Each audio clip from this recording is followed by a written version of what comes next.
Guys, ஏன் இத்தனை நாள் நான் ஷார்ட்ஸும் வீடியோவும் போடலன்னா லைட்டாக ஃபோன் வாங்குறதுல பிஸியாக இருந்துட்டேன். அதனால தான் இன்னமேட்லேருந்து ரெகுலராக எப்படி ஷார்ட்ஸ் ஒரு நாளைக்கு 2 ஷார்ட்ஸ் வந்ததோ அதே போல் 2 ஷார்ட்ஸு இன்னமேட்லேருந்து வீடியோ லைவை பற்றிலாம் லைட்டாக யோசிக்கிறேன். ஓகேவா? நிறைய பேர் லைவ் போடுங்கன்னு இருந்தீங்க. அதனால் ஒரு நல்ல ஃபோன், கேமிங் ஃபோனாக வாங்கலான்ட்டு தான் போனேன். ஆனால் அங்கே நடந்த சம்பவமே வேறு.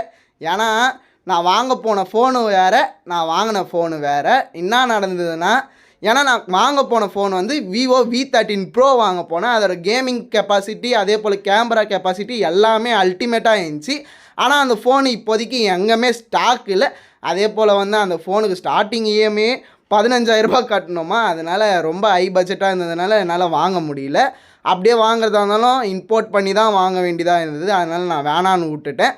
அதனால் நான் வாங்கின ஃபோன் என்னவோ ஓப்போ Reno 11 Pro வாங்கியிருந்தேன். அந்த ஃபோனோட ஃபுல் ரிவ்யூ தான் இந்த வீடியோவில் பார்க்க போகிறோம். அதே போல் ஃபஸ்ட்டு நான் என்ன ஃபோன் யூஸ் பண்ணியிருந்தேன் அதோட ரிவ்யூவும் சேர்த்து தான் பார்க்க போகிறோம். யாருமே தயவு செஞ்சு ஸ்கிப் பண்ணாதீங்க. ஏன்னா நான் முடிஞ்ச அளவுக்கு ஸ்கிப் பண்ணி வெறும் 4 நிமிஷத்துக்கு தான் இந்த வீடியோவே எடுத்துன்னு வந்திருக்கிறேன்னு. ஓகேவா? ஃபஸ்ட்டு நான் வச்சிருந்த ஃபோனை நான் ரிவ்யூ பண்ணிடுறேன். ஓகேவா? இப்போ வச்சுருந்தல ரீசெண்ட் டைமில் அந்த ஃபோனோட பேர் வந்து விவோ S1. இந்த ஃபோனை தான் வச்சுன்னு இருக்கிறேன். ஆனால் இப்போதைக்கு இந்த ஃபோன் ரொம்ப டெத் ஆகிடுச்சு. ஏன்னா லைவ் போட முடியாது, வீடியோ எடுக்க முடியாது, எதுவுமே பண்ண முடியாது. செம்ம லேக் அடிக்கும். லேக் அடித்தா கூட லேக் இஷ்யூவில் கூட இல்லைன்னா ஸ்டக் ஆகிடுச்சுன்னா ஒன்றுமே பண்ண முடியாது. அதே போல் புது ஃபோன் எடுத்திருந்தேன்ல அதோட கேமரா கெப்பாசிட்டியும் பார்த்துக்கோங்க. ஏன்னா அந்த ஃபோனில் தான் எடுத்ததே வீடியோ. ஆனால் நல்லா இருக்குது அந்த ஃபோனு. ஆனால் கேமிங்க்கு வர்த்தா அப்படின்னு கேட்டிங்கன்னா லைட்டாக அதை டெஸ்ட் பண்ணி நான் ஒரு நல்ல ஃபுல் வீடியோவாக எடுத்து தரேன். இப்போதைக்கு நான் அந்த ஃபோனை பற்றி மட்டும் சொல்லிடுறேன். இது வந்து நான் வச்சிருந்த பழைய ஃபோனோட ரிவ்யூ. ஃபோனை அப்படியே பார்த்துவேன். இந்த ஃபோனோட ரேம் கெப்பாசிட்டி என்னென்னா 6GB ரேமு. அதுக்கப்புறம் இன்டர்னல் ஸ்டோரேஜ் வந்து 128 இன்டர்னல் ஸ்டோரேஜ். அப்படியே இங்கே ஷோ பண்ணுற மாதிரிங்க, அப்படியே பார்த்துவாங்க. அதுக்கப்புறம் புதுசாக வாங்கியிருந்தேன்னால அந்த ஃபோன் என்ன ஃபோனுன்னு நான் ஸ்டார்டிங்லேயே சொல்லியிருப்பேன்.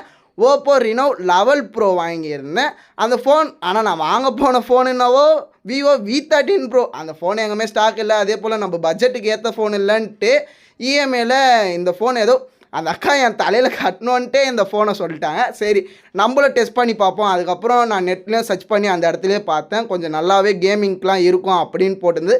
அதே போல் விளையாடியும் பார்த்தேன். அதில் விளையாடின கேம் பிளே தான் இந்த ட்ரைனிங்கில் எனக்கு சுத்தமாக கையை உக்காரலைங்க. ஏன்னா திடீர்னு ஒரு நல்ல ஃபோனில் விளையாடணுன்னு சொல்ல ரொம்ப கஷ்டப்பட்டேன். என்னால் சிட்டப் க்ளால் போட முடியல, எடிமே அடிக்க முடியல, ட்ராக் பண்ண முடியல, எதுவுமே பண்ண முடியல.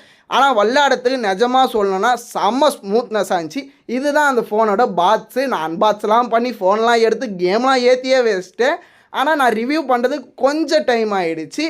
நேற்று நைட்டு தான் நான் ஃப்ரீயாகவே இருந்தேன். அதில் தான் கொஞ்சம் எடிட் பண்ணி காலைல இப்போ தான் வாய்ஸ் ஓவர் கொடுத்துன்னு இருக்கிறேன். கரெக்டாக மணி பார்த்தீங்கன்னா 3 மணி ஆகுது.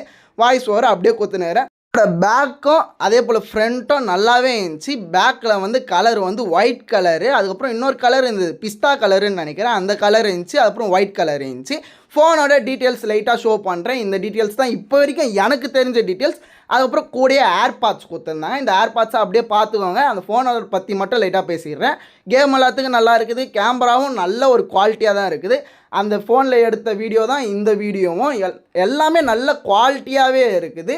செக் பண்ணி வாங்கிக்கோங்க. அதே போல் 39,000 ரூபாய்க்கு வர்த்தானும் பார்த்து வாங்கிக்கோங்க. அதே போல் அந்த காசு நம்மக்கிட்ட இருக்குது, நம்மளால் கட்ட முடியும்னா இந்த ஃபோனை ட்ரை பண்ணி பாருங்கள். நல்ல ஒரு பெஸ்ட்டான ஃபோனாக தான் இருக்கும்னு நினைக்கிறேன். ஆனால் 4060 600 mAh தான் சார்ஜரோட கெப்பாசிட்டி. ஆனால் 1/2 ஹவர்லேயே உங்களுக்கு 100% ஏறிடும். இந்த வீடியோ பிடிச்சிருந்தால் லைக் பண்ணுங்கள், ஷேர் பண்ணுங்கள், கமெண்ட் பண்ணுங்கள். போயிட்டு வரேன். Bye guys.